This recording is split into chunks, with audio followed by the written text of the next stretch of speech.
എല്ലാ കൂട്ടുകാർക്കും ദാസേട്ടൻ കിച്ചണിലേക്ക് സ്വാഗതം. എല്ലാവർക്കും സുഖമാണല്ലോ അല്ലേ? ഇന്ന് ഞാൻ ഉണ്ടാക്കാൻ പോകുന്ന റെസിപ്പി ഒരു സോയാ ചങ്ക്സിൻ്റെ പെപ്പർ ഫ്രൈ ആണ്. വീഡിയോ ഇഷ്ടപ്പെട്ട് കഴിഞ്ഞാൽ ഒന്ന് ലൈക്ക് ചെയ്യണേ. പിന്നെ ആദ്യമായിട്ട് കാണുന്ന കൂട്ടുകാരൊന്ന് സബ്സ്ക്രൈബ് ചെയ്ത് കൂടെ ബെല്ലൈക്കൺ അമർത്തി ഓൾ എന്ന ഓപ്ഷൻ കൂടി ഒന്ന് കൊടുക്കണേ. അതിനായിട്ട് ഞാൻ ഇവിടെ ഒരു പാത്രം അടുപ്പത്ത് വെച്ചിട്ടുണ്ട്. അതിലേക്ക് ഒരു 100 ഗ്രാം സോയയാണ് ഇട്ട് കൊടുത്തിരിക്കുന്നത്. സോയ ഇട്ട് കൊടുത്ത് അതിൽ നികരെ വെള്ളം ഒഴിക്കുക. എന്നിട്ട് ഫ്ലെയിം ഓൺ ആക്കുക. എന്നതിന് ശേഷം ഒരല്പം മഞ്ഞൾപ്പൊടിയും ഒരല്പം ഉപ്പും ചേർത്ത് കൊടുക്കുക. എന്നിട്ട് ഇതൊന്ന് അടച്ച് വെച്ച് ഒരു 5 മിനിറ്റ് തിളപ്പിച്ചെടുക്കണം. അപ്പോൾ നമ്മളെ സോയ ഇവിടെ 5 മിനിറ്റ് കഴിഞ്ഞു. ഇതുപോലെ നമ്മൾക്ക് തിളച്ച് കിട്ടിയിട്ടുണ്ട്. ഇനി അതിൻ്റെ ഫ്ലെയിം ഓഫാക്കി വയ്ക്കാം. അപ്പോൾ ഇതേ കണ്ടീഷനിൽ നമുക്ക് ഫ്ലെയിം ഓഫാക്കി വയ്ക്കാം. ഇനി അത് നമ്മൾ തണുത്ത് കഴുകിയതിന് ശേഷം കട്ട് ചെയ്തിട്ട് വരണം. അപ്പോഴേക്കും നമുക്ക് ഇതിനായിട്ടൊരു കോട്ടിങ്, ചെറുതായിട്ടൊരു കോട്ടിങ് ഉണ്ടാക്കണം. അതിനായിട്ടൊരു ബൗൾ ഞാൻ എടുത്തിട്ടുണ്ട്. അതിലേക്ക് ഒരു 1/4 ഗ്ലാസ് വെള്ളം, അതിലേക്ക് ഒരു 1.5 സ്പൂണ് കോൺഫ്ലവറാണ് ചേർത്ത് കൊടുത്തിരിക്കുന്നത്. ഒരല്പം ഉപ്പും 1/2 സ്പൂണ് കുരുമുളക് പൊടി, അതായത് നല്ല നൈസായിട്ട് പൊടിച്ച കുരുമുളക് പൊടിയാണ്, അത് പ്രത്യേകം ചേർക്കണം. എന്നിട്ട് നമ്മൾ സ്പൂൺ കൊണ്ടൊന്ന് മിക്സ് ചെയ്ത് കൊടുക്കുക. ഇത് ഒരുപാട് കട്ടിക്ക് പേസ്റ്റ് രൂപത്തിൽ വേണ്ട, ചെറുതായിട്ടൊന്ന് ഈ ഒരു കണ്ടീഷനിൽ മാത്രം മതി. ഒരു അല്പം കൂടി ഞാൻ അതിലേക്ക് കോൺഫ്ലവർ ചേർത്ത് കൊടുത്തിട്ടുണ്ട്. ഈ ലൂസിൽ തന്നെ വേണം. ഇതിലേക്ക് നമ്മൾ നേരത്തെ കട്ട് ചെയ്ത് വെച്ചിരുന്ന സോയ അതിലേക്ക് ഇട്ട് കൊടുക്കുക. എന്നിട്ട് നമ്മളിതൊന്ന് മിക്സ് ചെയ്യുക. അപ്പോൾ ആ സോയൻ്റെ ആ സുഷിരത്തിലൊക്കെ ഈ കോൺഫ്ലവറിൻ്റെ ആ മിക്സ് അങ്ങോട്ട് കയറി ആ കുരുമുളക് ഉപ്പൊക്കെ നന്നായിട്ട് ചേർന്ന് പിടിക്കും. അപ്പോൾ നമുക്ക് വീഡിയോയിൽ കാണുമ്പോൾ തന്നെ അറിയാമല്ലോ, സോയ വയ്ക്കാത്തവരാരും ഉണ്ടാവില്ല. അപ്പോൾ സോയ ചങ്ക്സിന് നല്ലൊരു ടേസ്റ്റ് ആയിരിക്കും. ഇനി ഒരു ചീനച്ചട്ടി അടുപ്പത്ത് വെച്ചിട്ട് അതിലേക്ക് കുറച്ച് ഓയിൽ ഒഴിച്ച് കൊടുക്കുക. ഓയിൽ ചൂടായി വരുമ്പോൾ ഈ മിക്സ് ചെയ്ത സോയ അതിലേക്ക് ഇട്ട് നമ്മളൊന്ന് ലൈറ്റായിട്ട് വറുത്തെടുക്കുക. അപ്പോൾ നമ്മളിതിൽ കൂടുതൽ കോൺഫ്ലവറൊക്കെ ഇട്ട് കഴിഞ്ഞാൽ അതിൽ ഒരുപാട് കട്ടിക്ക് വരും. അപ്പോൾ നല്ലൊരു ബലം വയ്ക്കുക. അപ്പോൾ ഇത് നമ്മൾക്ക് കുറച്ച് മാത്രം ചേർത്ത് കൊടുത്തുകൊണ്ട് തന്നെ നമുക്ക് നല്ലൊരു ടേസ്റ്റ് ആയിരിക്കും. അധികം മൊരിഞ്ഞു പോകാതെ നമ്മളൊന്ന് ജസ്റ്റ് ഒന്ന് ഫ്രൈ ചെയ്തെടുത്താൽ മതി.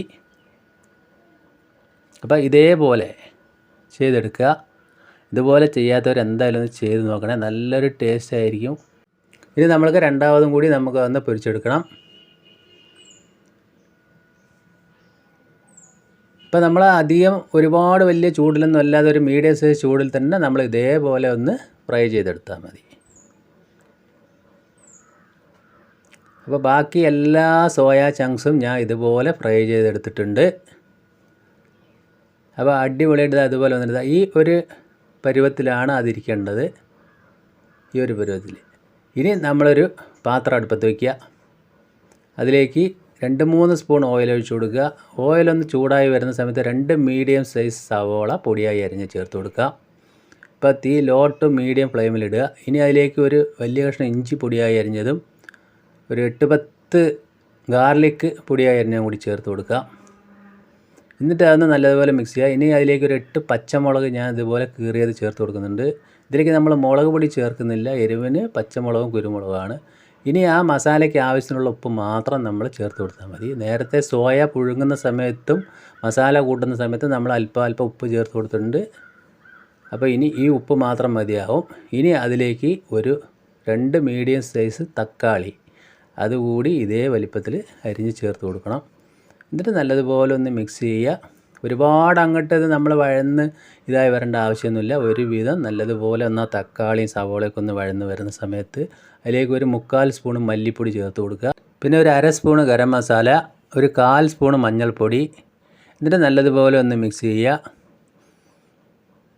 ഇനി ഈ മസാലയിലേക്ക് നമ്മൾ 1 സ്പൂണ് കുരുമുളക് പൊടി കൂടി ചേർത്ത് കൊടുക്കണം. അത് നൈസ് പൊടി തന്നെ ചേർക്കുക, എന്നാലാണ് ആ സോയയിലേക്ക് ചേർന്ന് പിടിച്ച് നല്ല ടേസ്റ്റ് ഉണ്ടാവുള്ളൂ. ഇനി അതിലേക്ക് ഒരു 1/4 ഗ്ലാസ് വെള്ളം നമ്മൾ ഒഴിച്ചു കൊടുക്കുന്നുണ്ട്. വെള്ളം ഒഴിച്ചു കൊടുത്ത് നല്ലതുപോലെ മിക്സ് ചെയ്തതിന് ശേഷം നമ്മളതൊന്ന് ഒരു 3 മിനിറ്റ് തിളപ്പിച്ചെടുക്കണം.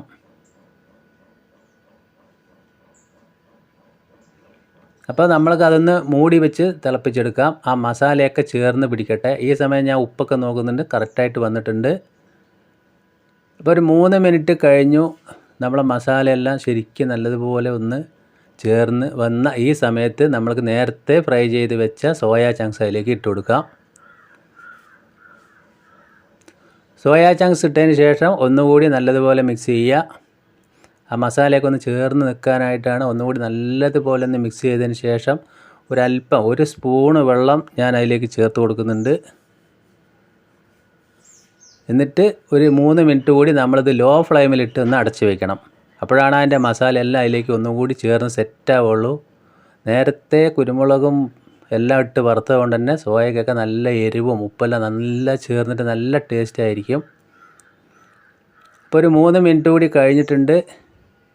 നമ്മുടെ അടിപൊളി സോയാ ചങ്ക്സ് പെപ്പർ മസാല ഇവിടെ സെറ്റായി വന്നിട്ടുണ്ട്. നമ്മൾ പാർട്ടിക്കൊക്കെ ചിക്കനും ബീഫും കഴിക്കാത്തവരൊക്കെ ഉണ്ടെങ്കിൽ ഇതുപോലെ ഒന്ന് ചെയ്ത് കൊടുക്കാം.